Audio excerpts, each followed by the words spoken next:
Hello guys, আমরা এখন আজকের দিনে মানে 5ই জানুয়ারি, ঠিক আছে। তো আজকে আমরা বেরোচ্ছি একটু আউট অফ কলকাতা ঘুরতে। তো আসাম আর মেঘালয়ের দিকে যাচ্ছি।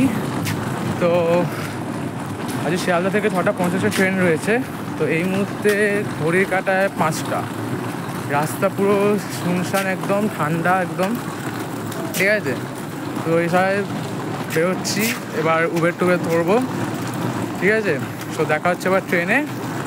আর একদম রাস্তা ফাঁকা, বেশ ঠান্ডা, একদম বেশ ভালোই লাগছে, ঘুরতে যেতেও মজা লাগে আর কি, ঠিক আছে। তো দেখা হচ্ছে নেক্সট ভিডিওতে। হ্যালো গাইস, এই ভিডিওতে চলে এলাম তোমাদেরকে নিয়ে, ঠিক আছে। তো আমরা এই মুহূর্তে শিয়ালদা স্টেশনে রয়েছি। তোমাকে যেটা বলেছিলাম আগের ভিডিওতে যে আমরা গুয়াহাটির উদ্দেশ্যে বেরোচ্ছি। গুয়াহাটি মানে আসাম এবং মেঘালয়। আসামে আগে যাবো, ঘুরবো, তারপর মেঘালয়তে ঘুরবো। তো আমরা এই মধ্যে শিয়ালদা স্টেশনে রয়েছি। ট্রেন এখনও দেবে কাঞ্চনজঙ্ঘা এক্সপ্রেস, শিয়ালদা যেটা ছাড়ে প্রতিদিন ছাড়ে।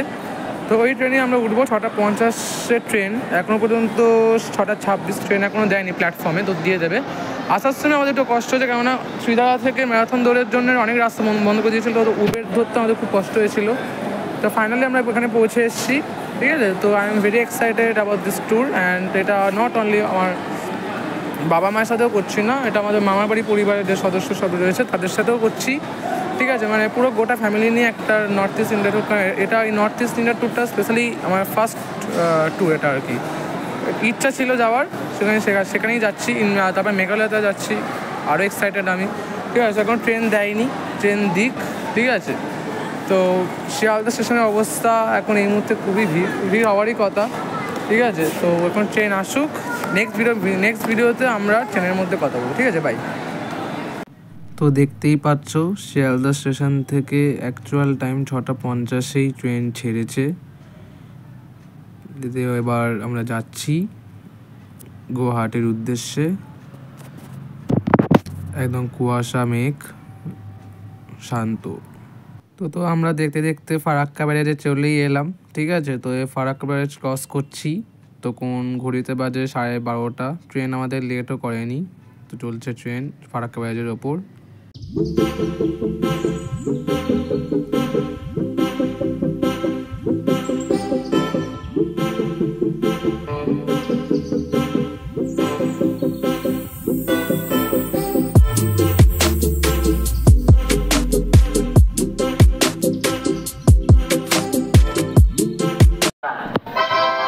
হ্যালো গাইস, দিস ইজ মালদায় সবে এলাম। এখন ঘড়ির কাঁটায় বাজে 1:35। এখানে 10 মিনিটের স্টপেজ রয়েছে, ঠিক আছে। তো 10 মিনিট পরে আবার ট্রেন ছাড়বে। তো আমরা গুয়াহাটিতে যেমন বলেছিলাম যে দুপুর 3টা না রাত্রি 3টের সময় নামবো, ঠিক সেই বুঝে ট্রেন কোনো লেট করছে না, একেবারে টাইমেই যাচ্ছে। এক্সাইটমেন্টই লাগছে জার্নিটা। তো এবার দেখা যাক নেক্সট ট্রেন জার্নি কেমন হয়। এতক্ষণ কমফোর্টেবল জার্নি হচ্ছিল আর কি। তো দেখা যাক আর কতটা কমফোর্টেবল হয়। চলো ভাই, নেক্সট ভিডিওতে দেখা হচ্ছে। তো দুপুরে লাঞ্চ করে প্রচণ্ড ঘুম লাগছিল, আর ভাল লাগছিল না। যতক্ষণ করতো ততক্ষণ আনন্দ। গাইস, আমরা এখন গুয়াহাটি স্টেশনে রয়েছি। রাত 3:45 সময় ট্রেন দাঁড় করিয়ে দিয়েছে। এবার আমরা হোটেল খুঁজবো, ঠিক আছে। হোটেল খুঁজে তারপর আমরা ওই দিনই কামাখ্যা মন্দিরে পুজো দেবো, ঠিক আছে। তো এখন জাস্ট রাত্রি 3টে বাজে। শিডিউল টাইমের আগেই নামিয়ে দিয়েছে আমাদের গুয়াহাটি স্টেশনে। মোটামুটি স্টেশন জমজমাট রয়েছে, কারণ এটা রাজধানী, তো মানে আসামের রাজধানী তো গুয়াহাটি। তাড়াতাড়ি দাঁড় করিয়ে দিয়েছে ট্রেন। তো চলো হোটেলে দেখা হচ্ছে। তো আমরা এখন ভোর 4টে বাজে হোটেল থেকে বেরিয়ে মন্দিরের উদ্দেশ্যে যাচ্ছি।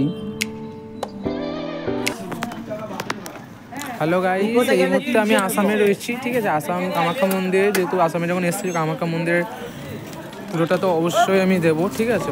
তো আমি এই মুহূর্তে কামাখ্যা মন্দির মেন গেটেই আছি, ঠিক আছে। তো আমরা হোটেলে তো চলে এসেছিলাম রাত্রি 3টের সময়। তো আমরা স্নান টান করে টোটাল 5টার সময় আমরা উঠে পড়েছিলাম।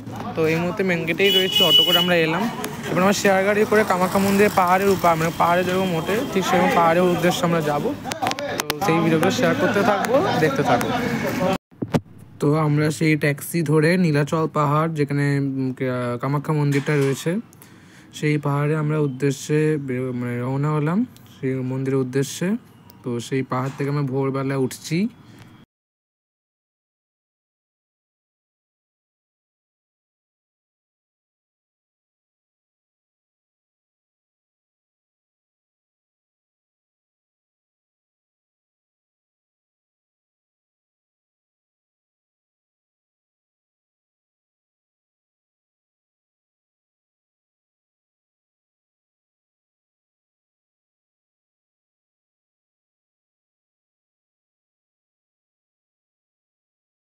তো আমরা অবশেষে মন্দিরে পৌঁছালাম। মন্দিরে প্রচুর লাইন, আগে টোকেন নিতে হবে, টোকেন না নিলে ঢুকতে দেওয়া হবে না।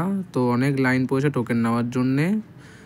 সেই টোকেনের ঘর যেটা রয়েছে সেই ঘরে ঢুকলাম প্রায় 1.5 ঘন্টা পর। তো টোকেন নিলেই ঢুকতে দেওয়া যাবে। এটা খুবই বাজে সিস্টেম করেছে আমার মনে হয়, কারণ সব মন্দির যে দেখেছিলাম যে পরপর ঢুকে দেয়, কিন্তু এখানে টোকেন ছাড়া ঢুকতে দেবে না। এটা হলো মন্দিরের ফ্রন্ট সাইড। সবে এন্ট্রি গেটটা মানে পাস করলাম, এখন পর্যন্ত ঢুকিনি, ঠিক আছে। তো এটা হলো মার্কেট, যেখানে মন্দিরের যে বাইরে যে মার্কেটগুলো থাকে সেইখানে। তারপরে আমরা মন্দিরের ভেতর ঢুকবো।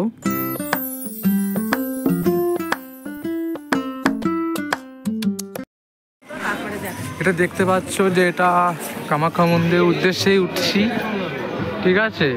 অনেকক্ষণ লাইনে দাঁড়ানোর পর টোকেন পেয়েছি। তো টোকেন পাওয়ার পর টোকেন নিয়ে ঢুকতে হয় অ্যাকচুয়ালি। তো টোকেন নেওয়ার পর প্রচুর লাইন ঠেলেছি, 2 ঘন্টা 2.5 ঘন্টা লাইন হয়ে গেছে।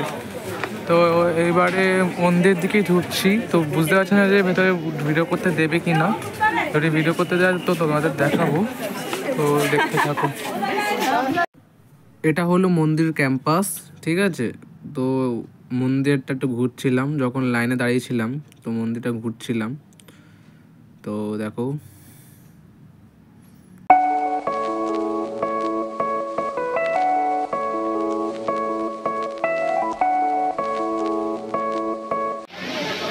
যেরকম আমি বলেছিলাম যে ওখানে খুব ভিড় ছিল, প্রায় 3-4 ঘন্টা লাইন ঠেলে এতটা আসতে পেরেছি। এখনও পর্যন্ত গাইস লাইন রয়েছে, বুঝতেই পারছো কতটা কষ্টকর। সেই 4:30 থেকে এখন 12টা বাজে চললো, লাইন এখনও সরছে না। তো গাইস বিকাল 4:30 বাজে, এই মুহূর্তে মন্দির খুব সামনে চলে এসেছি। তো এই মন্দির দেখতে পাবো এবারে। মন্দিরে তো মোবাইল অ্যালাউ না, তো মন্দিরের ভিডিও করতে পারবো না ভেতরে। হ্যালো, আমি বলেছিলাম আগে ক্লিপে যে ঠাকুরদা পুজো দেওয়ার জন্য যে লাইনে দাঁড়িয়েছিলাম সেটা অবশেষে পুজো দেওয়া শেষ হলো। সকাল 4:30 থেকে বিকেল 5টা মানে 12.5 ঘন্টা আমার ঠাকুর মন্দিরেই জাস্ট লাইন দিয়ে কেটে গেল। এইভাবে পুজো শেষ করে বেরোলাম, ঠিক আছে। তো ভালোই লাগলো, অনেকদিনের ইচ্ছা ছিল যে এখানে আসাটা, কামাখ্যা মন্দিরে আসাটা, ঠিক আছে। ঠান্ডাও এখানে বেশ ভালো। হ্যাঁ, অনেক মানে সেই সকাল থেকে না খেয়েই ছিলাম, বুঝতেই পারছো। ভোর 5টা থেকে না খেয়ে থাকাটা আর এখন পুরো শেষ হয়ে যাওয়াটা, সেটা অনেক লাইনে এত ছিলাম যে পুরো শরীর আমাদের পুরো টায়ার্ড, ঠিক আছে। তো তোমাকে মন্দিরটা দেখাচ্ছি আমি একবার। এই মন্দিরটা, এটা হলো কামাখ্যা মন্দির, ঠিক আছে। এটা আসল গর্ভগৃহ, ঠিক আছে। তো দেখা হচ্ছে আবার নেক্সট ভিডিওতে। আজকের দিনের মতো এটাই শেষ, ঠিক আছে, কারণ এরপর আমরা হোটেলে ফিরবো। তো দেখা হচ্ছে আবার নেক্সট ভিডিওতে। তাহলে চলো, টাটা। অ্যান্ড এই ভিডিওটা এখনই শেষ, মানে এই ব্লগটা এখনই শেষ না, অনলি ফর আজকের দিনের জন্য। আরও যে নেক্সট দিন যেগুলো আছে সেইগুলোতেও আমি অনেক জায়গায় যাচ্ছি, ঠিক আছে। তো ওটা আমি নেক্সট দিনের ব্লগেই আমি বলবো। দেখতেই পাচ্ছ আমার শরীরের অবস্থা কেমন, চেহারার অবস্থা হয়ে গেছে, কারণ অনেকই টায়ার্ড, ঘুমও ঠিক মতো হয়নি ট্রেনের মধ্যে, ঠিক আছে। তো সকাল থেকেই যখন ট্রেন রাত্রে দাঁড় করিয়েছিল, তারপরে আমরা হোটেলে এসে 1 ঘন্টার জন্য এসে আমরা আবার এখানে এসে লাইন দিয়েছিলাম, ঠিক আছে। তো দেখা হচ্ছে আবার অন্য দিন, ঠিক আছে। তো ব্লগটা আমি আজকের জন্য এটাই শেষ করছি। আর ওই ব্লগটা পছন্দ হলে সবাই লাইক অ্যান্ড সাবস্ক্রাইব করে দিও, ঠিক আছে। আর পাশে থেকেও তোমরা যদি লাইক সাবস্ক্রাইব করো তাহলে আমার এক্সাইটমেন্টটা বাড়বে নেক্সট ভিডিও দেওয়ার জন্য। থ্যাংক ইউ, তাহলে টাটা।